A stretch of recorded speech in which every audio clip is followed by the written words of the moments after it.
Allez, cette question à présent, de combien nos impôts, vos impôts, ont-ils vraiment augmenté depuis 2010, enfin depuis quelques années?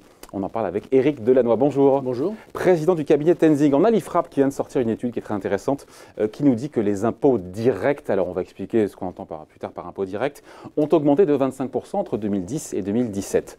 On se dit 3-4% par an, mais ça fait quand même 63 milliards d'euros de plus à payer. Avant de rentrer dans le dur et dans le fond de cette étude, on se dit quoi? On se dit, oh, c'est l'IFRAP, c'est d'obédience libérale, c'est pas sérieux. Non, est-ce qu'il y a un parti pris où on se dit, c'est bien fait? Moi, j'ai regardé, en l'occurrence, ils ont repris les chiffres de l'INSEE et de la Direction Générale des Finances Publiques. Après, on peut, vous savez, les statistiques, on leur fait dire ce qu'on veut. C'est du sérieux? Là c'est des statistiques. Quand on regarde l'étude, c'est des statistiques brutes. L'IFRAP est souvent mis en cause par le fait que c'est effectivement d'obédience libérale. Donc, c'est les conclusions qu'ils en tirent qui sont quelquefois sujets à débat. En revanche, quand ils émettent un avis autour de voilà ce qui se passe en termes de chiffres, les sources sont des sources exclusivement officielles et il n'y a même pas eu de retraitement, parce que là aussi où ça peut prêter à caution, l'IFRAP quelquefois retraite des chiffres pour en sortir des conclusions qui vont dans leur sens. Ils ont fait cette étude-là sur notamment les effectifs de la fonction publique. Ouais, leur marotte. Voilà, donc en l'occurrence non, on est sur des chiffres qui sont publics, que tout le monde peut aller vérifier et donc il n'y a pas de sujet à caution. 63 milliards d'euros donc entre 2010 et 2017 d'impôts. En plus, l'IFRAP nous parle d'impôts directs. Les impôts directs, c'est quoi? C'est CSG, les impôts directs, c'est tout ce que vous payez totalement directement sous forme d'impôts, c'est-à-dire les prélèvements sociaux CSG, CRDS qui ont beaucoup augmenté ces dernières années, votre impôt sur le revenu essentiellement, plus les taxes d'habitation, taxes foncières. Donc c'est les taxes que vous payez, donc impôts locaux, impôts généraux, et puis donc prélèvements sociaux, taxes d'habitation, taxes foncières. À l'opposé, l'ISF, l'ISF bien évidemment. À l'opposé de ce qu'on appelle les impôts indirects, qui sont essentiellement la TVA. C'est-à-dire qu'en fait, vous ne payez pas un impôt, vous achetez un bien sur lequel il y a un impôt qui est payé. Donc indirectement, vous payez l'impôt. Mais c'est bien indirectement que vous payez l'impôt. Bon.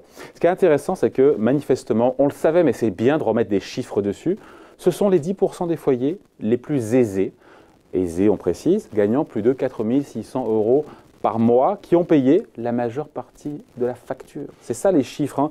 Enfin voilà, on les a. Et ce qui est intéressant, c'est qu'on connaît tous le chiffre 10% des Français, des contribuables qui payent 70% d'impôts sur le revenu. Oui. Et là, en fait, avec tous les impôts directs, on n'est plus à 70%, on est à 52%. Pardon, on abreuve, mais c'est intéressant. 10% des foyers français qui payent 52% des impôts directs, en incluant la CSG et compagnie. On voit la dégressivité parce que dans ces 10%-là, on va peut-être voir ensuite que c'est extrêmement disparate ensuite, puisque on considère que 10% des plus riches, c'est 55 000 € par an, effectivement, à 4 000 et quelques euros par mois. Mais on voit bien que quand on est dans le premier centile, donc les 1% les plus riches, c'est encore plus flagrant. Les 1% des plus riches payent 20% des impôts de mémoire. Et quand on recule de la même manière, 30% des plus riches, et pourtant 30% des plus riches, ça ne va pas très loin, puisque 30%, on doit être au niveau de même pas 3 000 € par mois, ils payent 80% de l'impôt. Donc on voit bien que cette progressivité-là, elle existe, elle est très forte, mais ce sont surtout, et c'est ça le message de l'IFRAP, le message de l'IFRAP, c'est certes les très riches payent beaucoup, mais surtout les classes supérieures qui ont des moyens, ce sont eux qui payent vraiment le plus parce qu'eux n'ont pas les possibilités par ailleurs d'optimiser fiscalement leurs avoirs. On peut dire qu'au vu de ces chiffres, que les impôts sont progressifs en France, mais il y a quand même la CSG qui pèse, alors je n'ai plus les chiffres, 70, 80, 90 milliards d'euros, je n'ai plus les chiffres en tête par an. Et là, on n'est pas dans le progressif, on est dans le proportionnel. Ce qui explique d'ailleurs qu'on passe de 10% des Français qui payent 70% de l'impôt sur le revenu à 10% des Français qui payent 52% des impôts directs, parce que dedans il y a un gros morceau qui vient de la CSG. Qui lisse et qui effectivement n'est pas en fonction de la fortune. On n'en fait pas trop sur la progressivité au final. Quand on voit qu'il y a un gros morceau qui est de la CSG, qui est payé au même taux pour tous les Français. Oui, alors non, parce que en même temps, il faut quand même avoir en tête qu'avec ces chiffres-là, nous avons un pays qui est le plus redistributif au monde, parce que ces impôts directs payés par le plus riche, qui vont être redistribués pour partie aux moins riches, fait que en salaire brut, en revenu brut, je ne parle pas de patrimoine, on va y revenir parce que c'est très différent, on fait une confusion forte entre revenu et patrimoine souvent. Dans les revenus français, quand on est avant impôt, l'écart entre les moins riches, les 10% les moins riches et les 10% les plus riches, c'est de 1 à 23. d'accord, en moyenne. Avant Redistribution et avant impôt. Une fois que les impôts sont passés et que, 1 à 6. Et que la moulinette de redistribution est intervenue, on passe de 1 à 6. Donc on ne peut pas dire que le système français n'est pas redistributif. Le vrai problème n'est pas sur les revenus, où on a effectivement eu un matraquage fiscal qui se traduit quand même par un lissage des inégalités en France. Le vrai problème, c'est sur les patrimoines. Le patrimoine en France, lui, est très concentré et se concentre de plus en plus. Et là, on a un vrai sujet, parce qu'on a ce déterminisme social qui est à la détention du patrimoine par quelques-uns, qui fait qu'on n'arrive pas à donner le sentiment que les inégalités sont combattues, parce qu'on se focalise sur le revenu et pas suffisamment sur le patrimoine. Ouais. Il y a un autre sujet, sinon, qui est abordé aussi, encore une fois, au travers de cette étude, c'est savoir qui sont...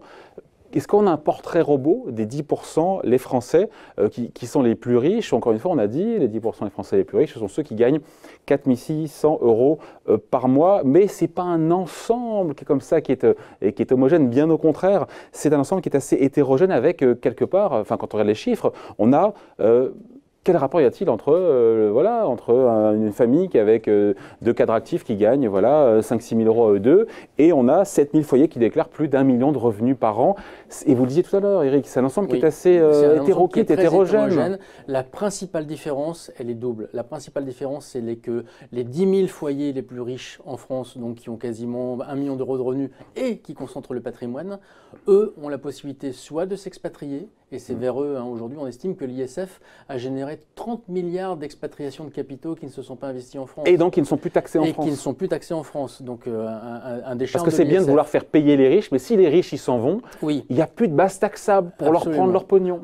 C'est exactement ça. On estime qu'aujourd'hui, fiscalement, pour pouvoir s'expatrier, pour que ce soit intéressant fiscalement, il faut avoir un patrimoine aux alentours de 50 millions d'euros. Ah ouais, quand même.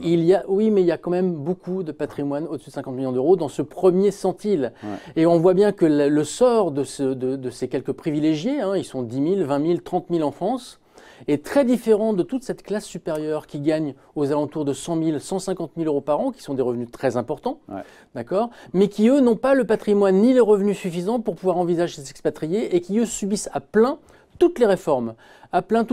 Parce qu'ils ont souvent une résidence secondaire, la surtaxation de la taxe d'habitation sur les résidences secondaires.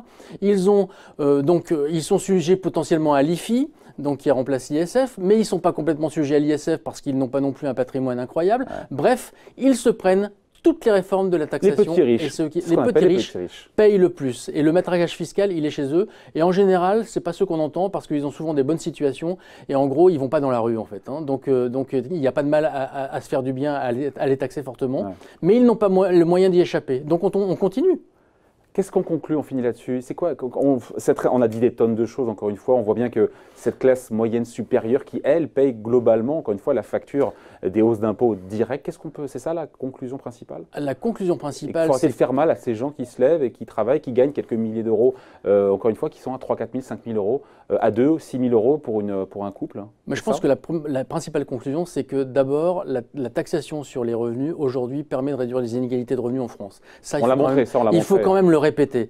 Ensuite, il faut quand même arrêter... Encore une fois, de 1 à 22 à 1 à 6, entre 10% les plus riches et 10% les plus pauvres, uniquement sur les revenus. Il faut arrêter de faire tout impôt. Et comment on fait pour arrêter de matraquer fiscalement? Attention. Mais oui, il va falloir qu'on s'attaque à la dépense publique. Ça, c'est pas dans le grand débat. Qu'est-ce qu'on fait avec ces impôts-là? C'est du grand débat. La question, c'est de faire des économies sur la dépense publique. On a juste vu l'incursion d'Édouard Philippe sur ce qu'il faut qu'il y ait des contreparties aux aides sociales en disant « Ok, c'est explosif, j'en parle comme ça, mais ça ne mange pas de pain ». Oui, et puis ce n'est pas les aides sociales. Rappelons que la moitié de la dépense publique, ce sont l'assurance maladie et le chômage, la retraite. Ouais. Donc tant qu'on ne s'attaquera pas sérieusement à ces points-là, on n'arrive pas... Et puis la fonction publique territoriale, qui a cru quand même de manière extrêmement forte ces 20 dernières années. Donc tant qu'on ne s'attaquera pas de manière extrêmement sérieuse sur la dépense publique pour baisser les impôts, on continuera à matraquer fiscalement les classes supérieures. Voilà la conclusion. Et les chiffres, on les a donnés, mais pour faire partie des 1% les plus riches en France, il faut gagner plus de 14 000 euros par mois et on est dans les 1%. Les plus riches, c'est ce que nous dit également cette étude. Merci pour ces commentaires. Tout ça est signé Éric Delannoy, président du cabinet Tenzing. Merci. Merci.